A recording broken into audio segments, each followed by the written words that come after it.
Alrighty then, hello and once again, good evening YouTube, welcome back to the Cuz Games channel, and today we are gonna go through not only the best, but also the worst that the Nascar season in 2019 had to offer.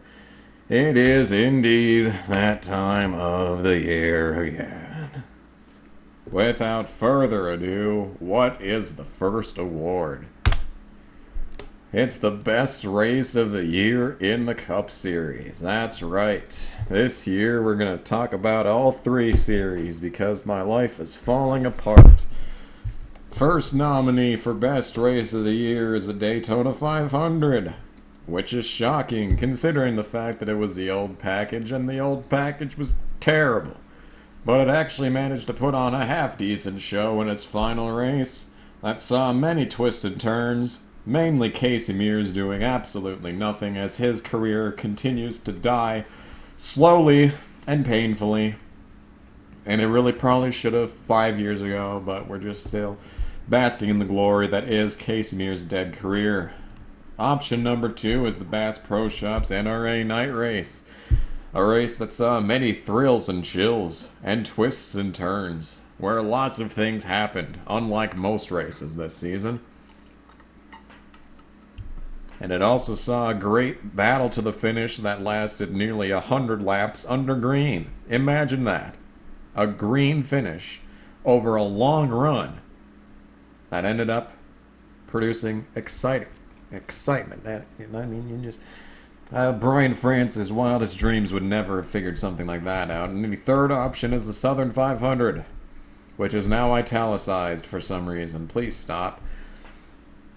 Yep, another track where and I was going to put Atlanta on the list as well, because these tracks that have like tire wear and stuff where people's cars are unequal over the course of a run produce the best races. Imagine that. The winner, this is a pretty easy one. The Bristol race was the best. It's usually the Bristol race. You can usually list the Bristol race in the best race of the year category, and even if it's a bad year, it's probably going to be better than most races. Oh boy, best race of the year in XFINITY. Hoo-wee. Production Alliance Group 300 at Fontana. A race that saw King Leach not win a race. Very rare this season. Very, very rare this season. That gets it on the list by default. Circle K Firecracker 250. Oddly enough, the first Daytona race this season in XFINITY was fucking horrible. However, the second attempt went way better. It wasn't much more exciting, but it definitely had a lot more happen. There was actual racing towards the end. It really wasn't going to be anyone besides Chastain winning because his car was super OP and he's so much better than everyone else at drafting and all that good stuff, and blocking for that matter. And the Ford EcoBoost, not 250, I'm pretty sure anyway, 300, which, well, let's just cut to the chase. None of them. Fuck this season. Best race of the year, trucks.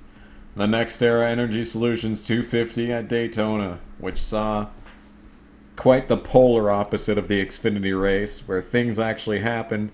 I had no idea who was going to win until the final lap had ticked off the board. And all that good stuff. Things actually happened. Kinda suck that Terrio and Corbin's careers continued to die by DNQing, but hey, what you gonna do? NASCAR Hall of Fame 200 at Martinsville. A very exciting race from start to finish. Felt like there were actual stakes. Felt like, even though Gilliland was getting fired like back in May, felt like he still had something to prove by winning this race. And while we were ultimately unable to actually see the finish of the race, it was still miles beyond anything else that the season had to offer. Sugarland Shine 250 at Dega. Yep, that's a good spread of tracks. 2 plate tracks and Martinsville as my options for the truck series. Yes, we're definitely digging deep, digging below the surface, trying to find the diamond in the rough. That's this season. Yeah, another race where things actually happened. I like those kinds of races. But the winner is easily Martinsville. Even though we didn't get to see the finish, it was still a very good race. Worst race of the year in Cup. You could have put basically any race on this list besides Bristol, and you probably would have been able to put up a solid argument. But I picked the Auto Club 400 because that was on the list before I opened this and was actually putting in options, so I left it on. Both Martinsville races equally. No green flag passes for the lead, and a grand total of 6 lead changes, as well as virtually nothing happening throughout both races, where the leader was untouchable, no matter how badly Rick Allen would like you to think that the leader wasn't untouchable. And the Firekeepers Casino 400 at Michigan. I could have put either Michigan race on this list, because neither of them had anything happen in them. But the winner is once again Martinsville. Very interesting. The Truck Series, the series that the Cup Series is trying to emulate, had one of their best races at Martinsville in years this season. But the Cup Series couldn't do shit. Very, very interesting on that one, I'd say. Very, very interesting. Worst race of the year, XFINITY. Could have put, once again, could have put every single race on this list. NASCAR Racing Experience 300 at Daytona. The race where nothing happened. Nothing happening personified the race. If the episode of SpongeBob where Patrick wants to get an award and then he gets an award that's for doing absolutely nothing longer than anyone else, that award would go to this race. It would not go to Patrick, because even Patrick did more than anyone else did in the opener to this season. IK9 Surface Dog 200 at ISM. One of 2 times this season, it looked like Busch was not going to win a Leach race. And both of the cars that could have beaten him were destroyed because of a car blowing up. Not even by their own fault, but they drove into a smoke cloud and neither came out alive. And of course Busch, it happened behind Busch, so Busch could not get involved in it. So he basically walked to the win, even more so than he was going to in the first place. Good shit, guys, good shit. Indiana 250 at the track that stock cars shouldn't go to. Why do stock cars go to this track? The world may never know, but the winner is Daytona, because that was the worst race that I've ever seen. But then again, it was the only race that I actually missed a big chunk of it. And even though Michael Annett won the race, I still haven't actually gone back and watched it, because literally nothing happened. Worst race of the year in trucks. Ultimate Tailgate 200 at Atlanta, in which it was looking like it was going to be a good race for the first 5 laps. And then Busch drove past 8 trucks in one corner and then just sat in the lead for the entire race. Eldora Dirt Derby. Every single year this race gets worse and worse, and have we reached peak awfulness this season, where the winner of the race didn't pit at all and no one in the entire field made a single green flag pass for the lead. How can this race possibly get worse? Stay tuned to find out. And the Gander RV 250 at Pocono. I only actually watched the opening corner of this race and then the final corner of this race. But since it's a truck race at Pocono, I assume it sucked, so it's on the list. The winner is obviously Eldora, because Eldora gets worse and worse every year. Poor Tony Stewart. I know he tries his best, but the novelty of the race has worn off, and the actual quality of the racing needs to be criticized, considering the fact that there is pretty much no quality of racing, because no one can pass for the lead. Disappointing race of the year. You could probably list every single race that took place in the entire United States of America on this list, but every Cup race, pretty self-explanatory. Canadian Tire, track was due for a boring race, because every other year that the race has happened, there's been a very interesting end to the race, or something stupid that's happened in the middle part, or wide sweeping controversy. Well, this season literally nothing happened, and the rightful champion absolutely shat all over, diarrhea shit all over everyone's faces. And that's basically how that race went. Roval. I don't really think I need to say much more because the obvious answer is Canadian Tire.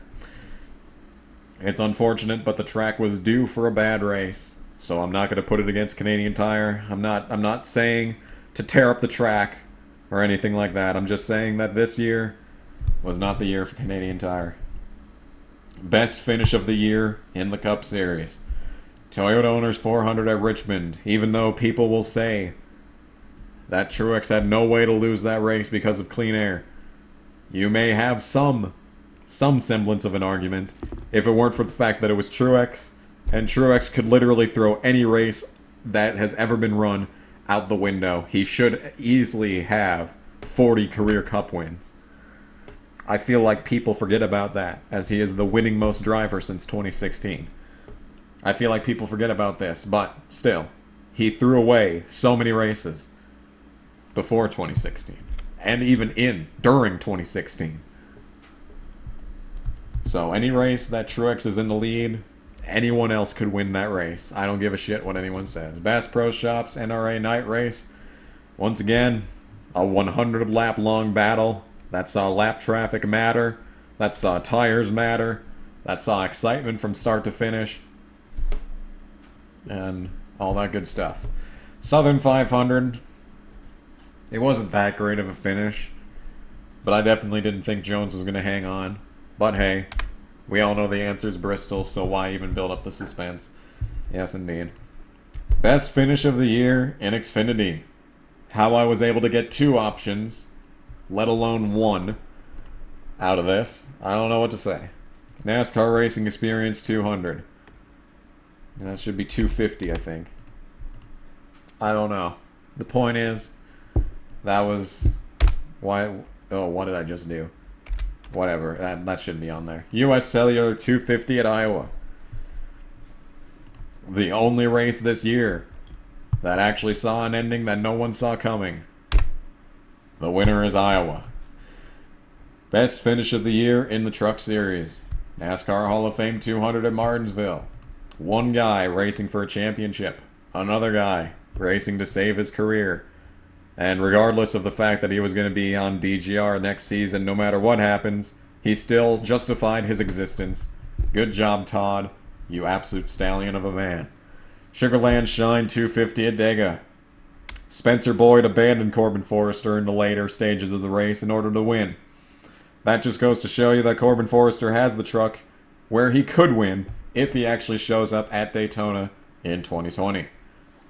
That alone puts this race on the list. Photo EcoBoost 200.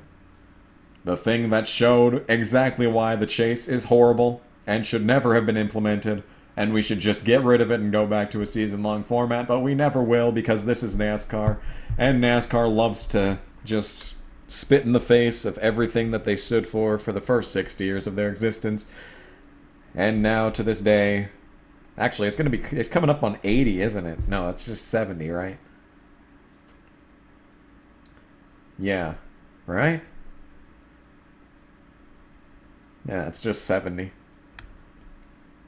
No, 60. I don't know. Point is, the best finish of the year was Talladega. Worst finish of the year. TruNorth Global 250 at Martinsville in the Truck Series. I don't even remember what happened in this race. I assume Busch won, though, so who cares? Coke 0400 at Daytona. What a joke of a race that was. What a joke. And yeah, everything. All the races sucked. But the Coke 0400 was easily the worst. A 7-year-long caution that turned into an even longer caution that turned into an, okay, we're going to go back racing, and then a lol psych, and then the race was over. And then Justin Haley won a cup race for Spire Motorsports. And that is just how it is. Kyle Busch Moment of the Year. If you are a veteran of the NASCAR Season Awards video, you would know that the Kyle Busch Moment of the Year does not exclusively need to be awarded to Kyle Busch. But this season, I think for the first time ever in the actual Season Awards video, all of the Kyle Busch Moment of the Year nominees are actually Kyle Busch moments. So the perfectly timed caution that got his heavy, heavy, heavy air quotes, 200th win at Fontana. Yeah, that you remember that race? That race where it looked like someone not named Kyle Busch was going to win, and then a caution came out at the perfectly timed moment to make sure that it was Kyle Busch that won? Yeah, I think you remember. Winning every single truck race he was allowed to enter. Justifying the existence of the limitations to Cup drivers, because this is the exact reason why the series was sucking ass for several years.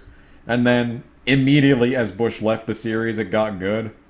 Immediately, like literally the moment that Busch was not allowed to run any more races, suddenly there was new life that was invigorated into the series, and we saw all sorts of thrills and chills over the course of the season.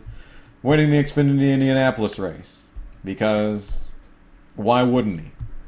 And winning the championship despite doing nothing for the entire chase, despite having zero storylines to go along with his existence. Yeah. I think we all know the winner is the 5 truck wins. That's just laughably bad. That just... How about you give Rudy Fugle to someone who actually needs him? How about you try and win a truck race with like Marcus Richmond on the stand? Yeah, I bet you can't. I bet you fucking can't. Most painful thing to watch of the year. Every single Cup race. Every road course in Xfinity. Every Xfinity race. The Trucks Homestead race. You know what? I think you know where this is heading. Yeah. This was the worst season. Just everything sucked. Caution of the year. Rick Ware Racing destroying the field at Daytona because no one understands how to get on pit lane. You could probably also call the Atlanta race where McLeod killed Priest. You know what? You could probably put Rick Ware Racing as the answer to every single one of these nominees, except for this one, Smithley blocking Briscoe, which set up the single worst moment in NASCAR history. Coke 0400 at Daytona. I think you all know the answer to this one. The Coke 0400 caution basically just ripped the fabric of everything NASCAR has ever done. It just tore everything up. It tore it to shreds. It undermined everything ever to happen in NASCAR history. It just was basically the biggest, it was dumb. Everything about it was stupid. That's all. That's all, folks. That's all, folks. That's all, fuckers.